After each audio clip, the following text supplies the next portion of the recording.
boy, do I have a fun segment for you today. It incorporates two of my favorite things in the world, thrifting and gardening, specifically, I guess, vegetable gardening.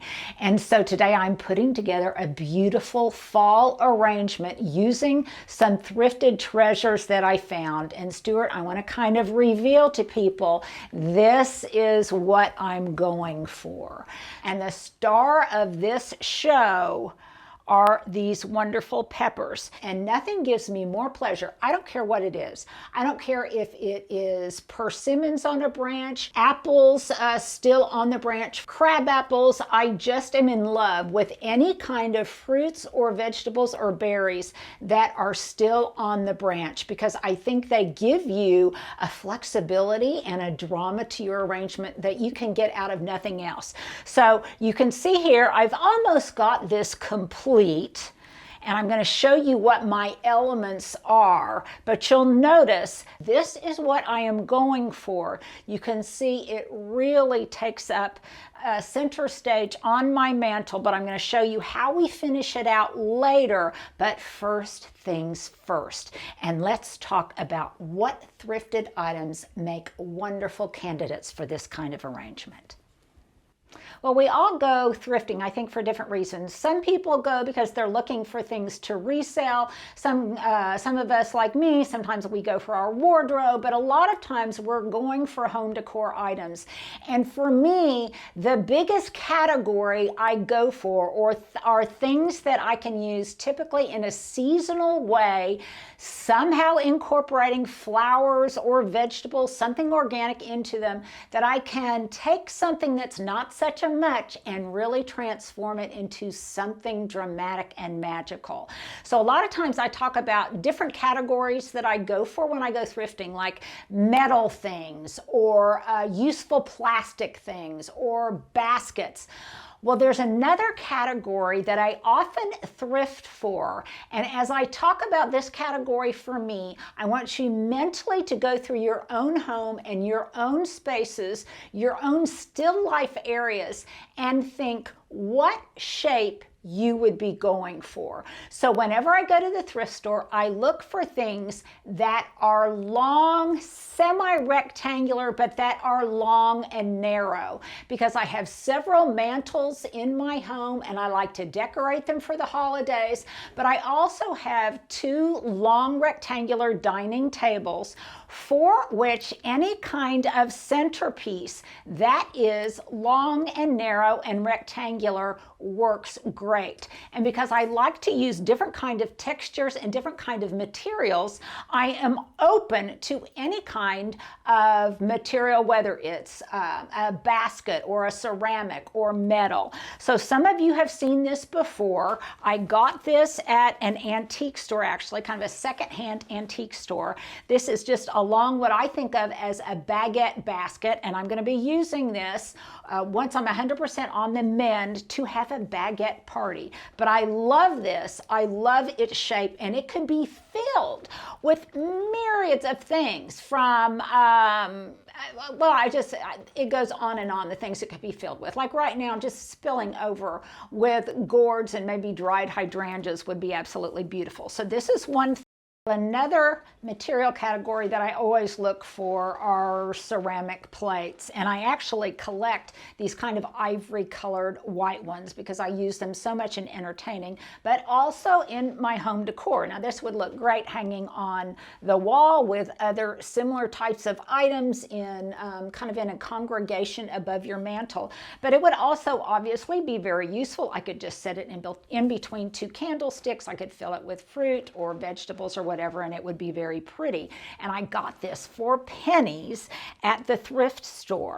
Now, likewise, I can look at ceramics, but I can also look at anything metal. And quite frequently, you will find metal kind of saucers, trays, whatever, like this. And particularly if you are going for more of a galvanized industrial chic or even farmhouse look, then this would be a great candidate. Again, it's kind of long and narrow and more rectangular. Now, one of my favorite things to use are baskets like this. This is a wire mesh basket. I got this at a thrift store for very little. I think when I got it, it actually had a fabric liner, but I took the liner out. That way I can use it in so many different ways. I can put 3 pots of, say, cyclamen in it, and I can then set this in my windowsill above my kitchen sink. Another great place where very long, thin, and narrow is the profile that you're looking for. Now, this is fun. I've talked about these in the past, but I don't know if I showed you.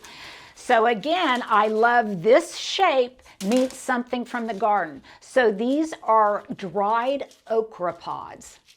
Can you hear them, Stuart? Aren't these fun? I've told this story many times before that I saw these in a Santa Fe florist. Some of them were still on the branches, but I actually had some cowhorn okra growing in my own yard, so I came home, I clipped them, and I let them dry this bone color, and I have used them so many different ways. In the past, I've sometimes spray painted them, but in this case, I just love that organic white color. Here is just a little gourd that I allowed to dry, but this shape is brilliant. Now here's another more substantial version of that. This, again, I think this was maybe $4 or $5, and I got this at a thrift store. I actually bought it to make an arrangement for my mother-in-law years ago. I gave it to her as a gift, but when she passed, let's say I just returned it to myself. And I've used this on I don't know how many occasions, and I like the fact that this is brass. So in areas of my home where I'm using more brass and a little bit more elegant look, this footed metal, as aged as it is, yeah, kind of cache pose. See here, it's even got some of that patina on it. I like so much. This is something I would not shine, but I love the way it looks. It's very heavy, and I could plant in this, or I could do a real flower arrangement in it. So I love that.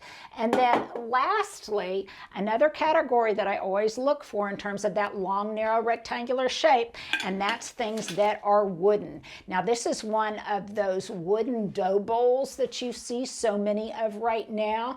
This one I did not get at a thrift store, but I have seen them. This is a wonderful shape and scale for a mantelpiece. And what I like about it is it looks brilliant without anything in it, but it also looks magnificent with something simple in it. So you can see right now, I had really just a magnificent harvest of these icicle eggplants. I have frozen so much of it. I have cooked with it. I have gifted a lot of it. And so what remained, I just thought would look beautiful in a bowl with all of my other kind of tone-on-tone items, like these things that are in my dish cabinet and what I have on my mantle. So if you have a space that you frequently are transforming in some kind of seasonal way, look for a shape that matches that. And then when you go thrifting, think, okay, today I'm going to thrift for that shape. In your case, it might be like platter shaped, or it might be perfectly square, or it might be circular. But look for a shape that fits into a specific still life display area where you like to create a vignette in your own home. Okay, now let's go back to my arrangement.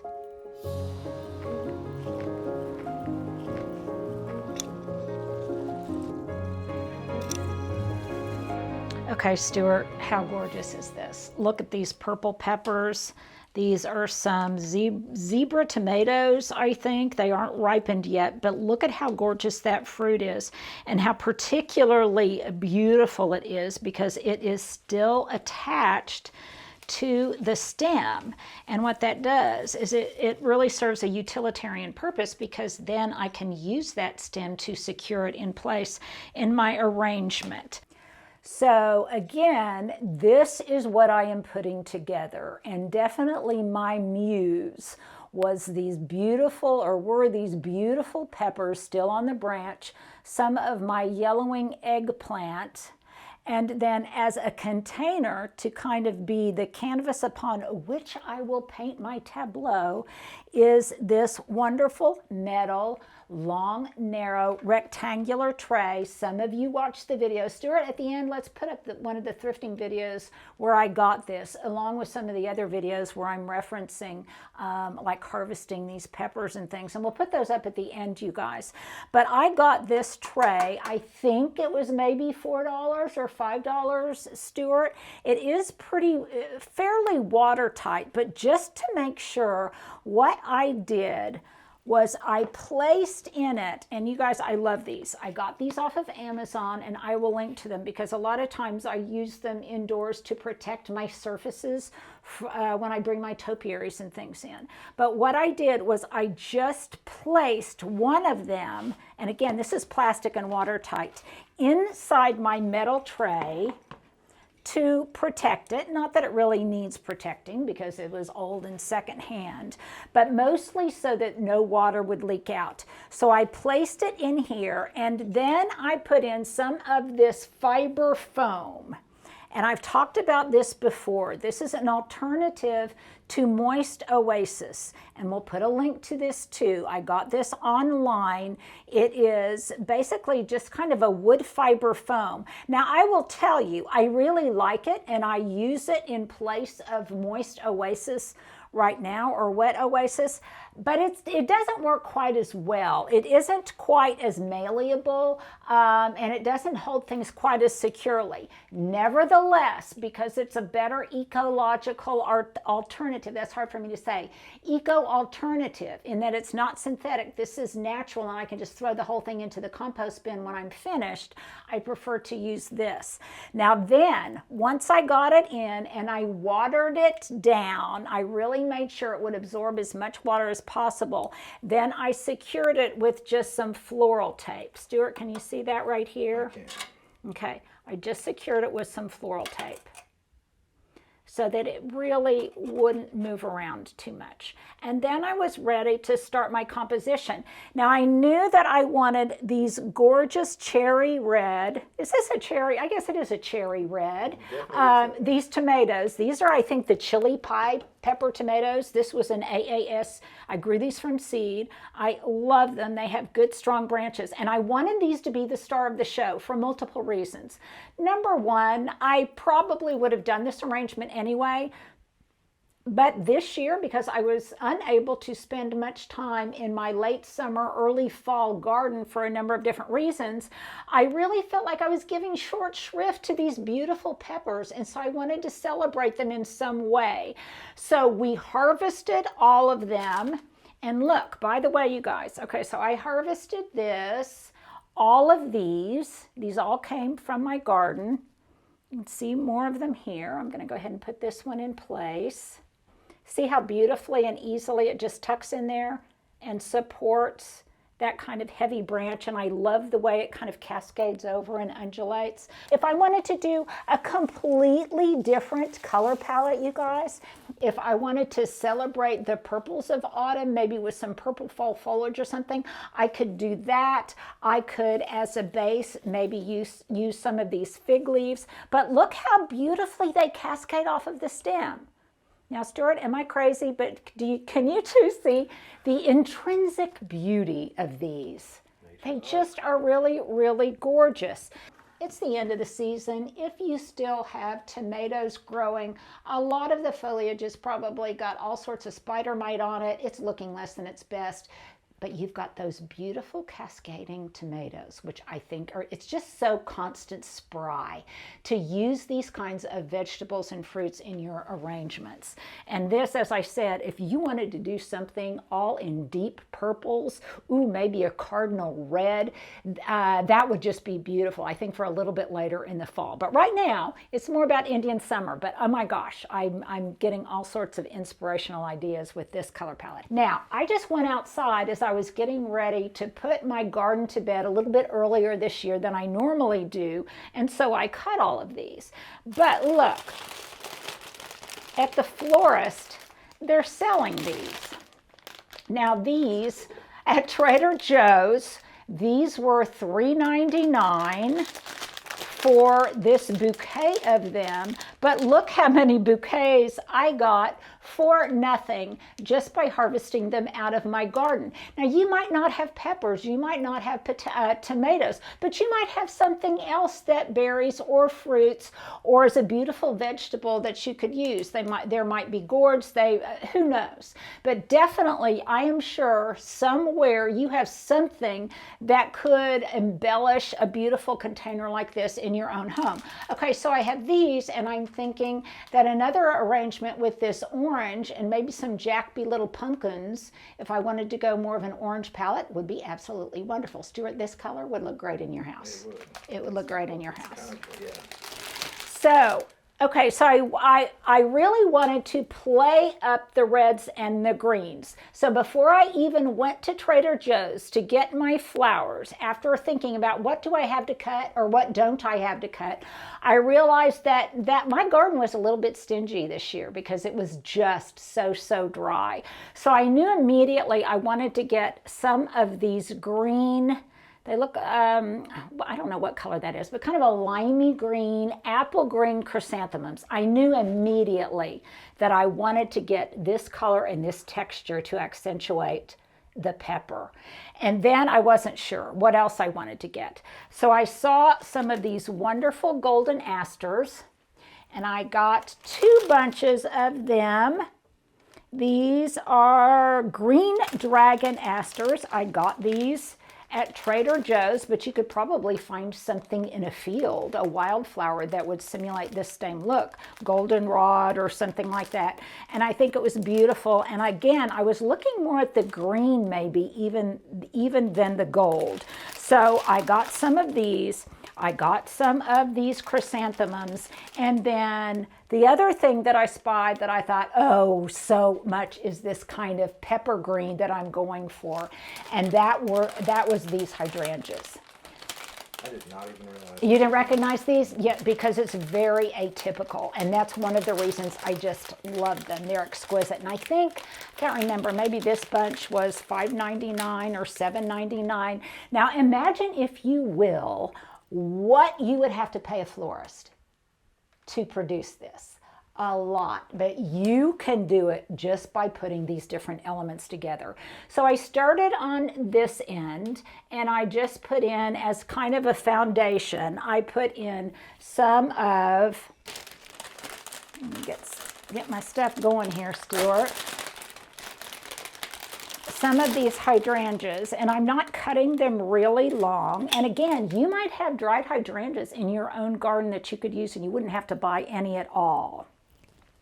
And I am just removing most of the foliage. Call that free 99. Free 99? I like that. Free 99. Okay.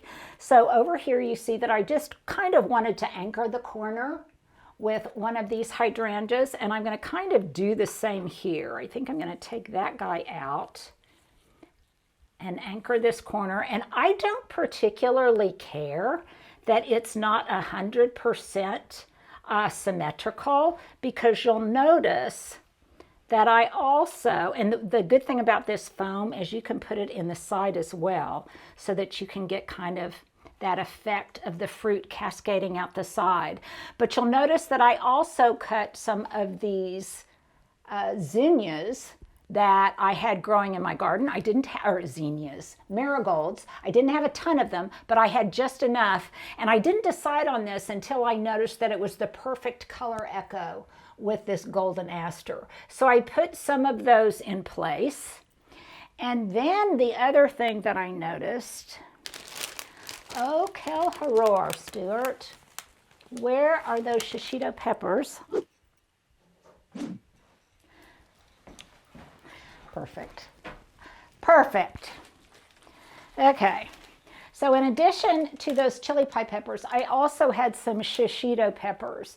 And typically the shishito peppers, you may be like me and you like to kind of roast them up in a wrought iron skillet with some olive oil and some really wonderful salt. But I had some of these, and I like these because they're the same color, but they're just a little bit of a different texture. So you can see I've got some of them in here, cascading down the side.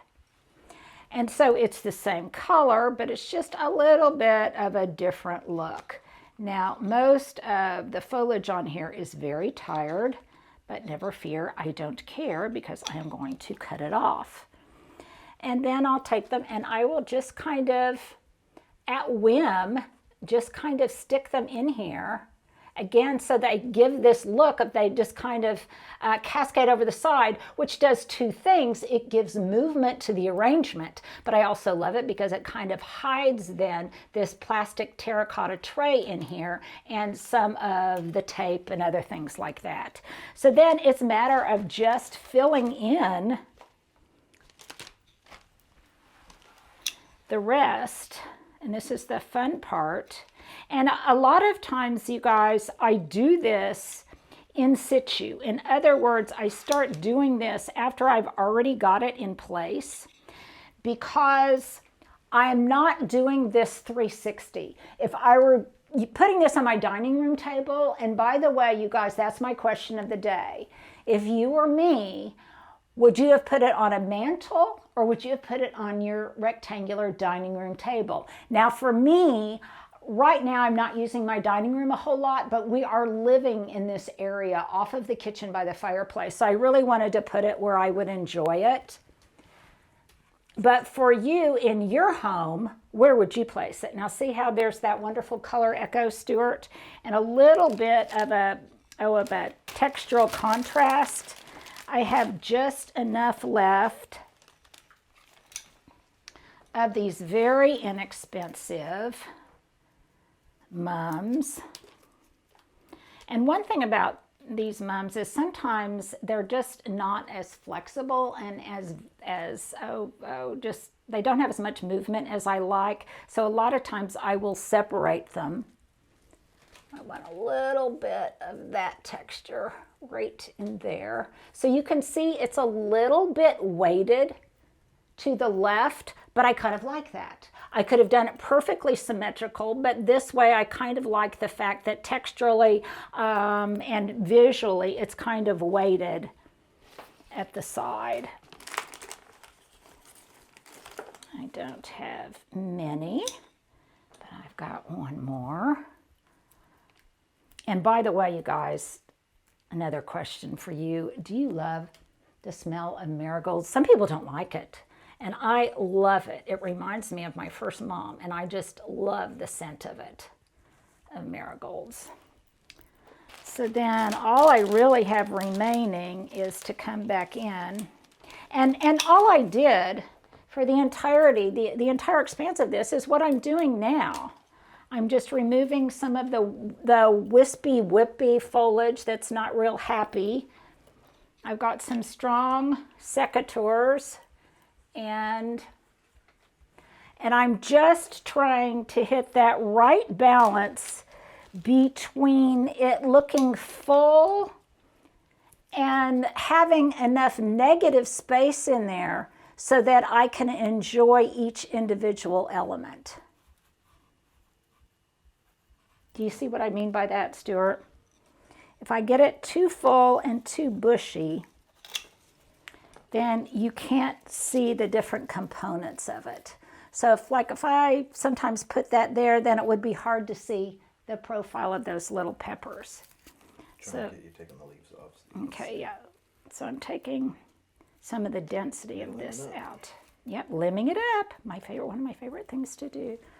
Okay, so this, because I'm trying to kind of hide this side. And I started to say earlier, before I moved on, that if I were putting this on a dining room table, I would make sure it looked good 360. But this, I don't care, because it's only going to be facing the front. So in this case, I'm not as concerned about that.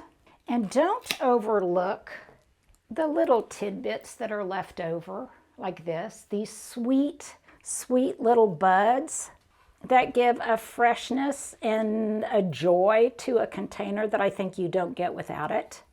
I've got different voids here, and I could fill them in a number of different ways. I could add, I could add more peppers. I can add more of the asters. But here's what I can also do. And this is my next tip. So Stuart, are you just waiting with bated breath to see what my final tip is?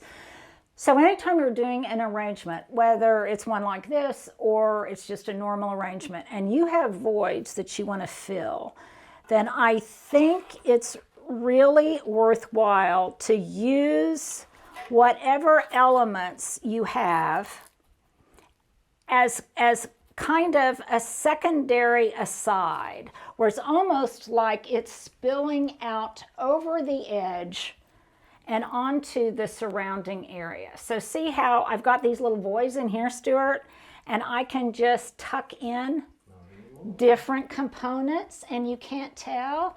And these peppers, these will stay fresh here. This arrangement will last a good week. When they are finished, you ask, what do I do with them, Stuart? Well, I probably will chop them up and I will stew them or saute them and then freeze them, because I really don't want them to go to waste. If, God forbid, they get a little bit past their prime, then I can always put them in the compost pile. I'll show them where you're picking these from too. Yeah, I've got a little basket here of some extra ones. Little eggplants. I've got some green ones. I've got lots of these little baby purple ones, Stuart. Now people are going to say, oh, would you do a purple version of this? Hey, might as well. I know, because I'm already kind of thinking about that.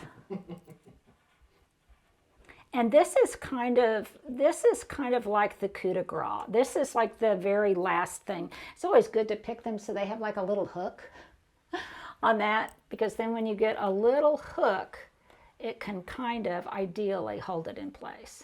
That one's not cooperating. But there we go. Oops, well, nevertheless, we've got a runaway, Stuart, we've got a runaway. But you get the idea then that I can just tuck more of these. Look here, I've got another whole branch here. You can just tuck more of these, take off the foliage because it will start to droop in short order, and then you can just suspend them from wherever you want. And I think this is just absolutely exquisite, if I do say so myself. This would be brilliant for any kind of fall entertaining, if you're having a dinner party. If, like me right now, you just want to enjoy the bountiful harvest of early fall, then I highly recommend this. It might also be an option for Thanksgiving. So there you go, thrift store finds reimagined. Thrift store finds meet your garden bounty for an absolutely incredible display. Well, if you've held on this long, here is my outfit of the day. It's all about kind of Indian summer. That's the vibe I'm channeling anyway. So my top is a Banana Republic very thin cotton sweater. I got this in multiples last year and I really like it because it's great for those in-between seasonal days where you're kind of cool, but it still can be a little bit hot and you can pull up the sleeves. This little assemblage, this little assortment of necklaces, aren't these kind of sweet, Stuart? These Julia might like these. I actually got these online. They were inexpensive. I can kind of layer them. I have not been taking them off when I shower, just because they're not really precious, but I like the way they look. And since I'm not trying to put quite as much effort and energy into getting dressed these days, they just really do the trick and they make me feel kind of feminine and dressed up. My earrings, which ones do I have? Oh, these are some of those. Yes, these are Stuart's favorite and your mom's favorite. This is a pair of Elizabeth's Atrio tiles, and I think we're going to do some kind of giveaway of those around the holidays, some kind of special. Adore her things, and I'm really into gold jewelry right now. My breeches are just some high-waisted, kind of baggy, oversized breeches because if you haven't been watching my channel, you may not know that I had surgery recently, so these are just a little bit looser and a little bit more comfortable. And I got these online, and my shoes are secondhand. Love that. These are Bowden, and I got them from Poshmark. Stuart, have I forgotten anything? I think that's pretty much my outfit du jour.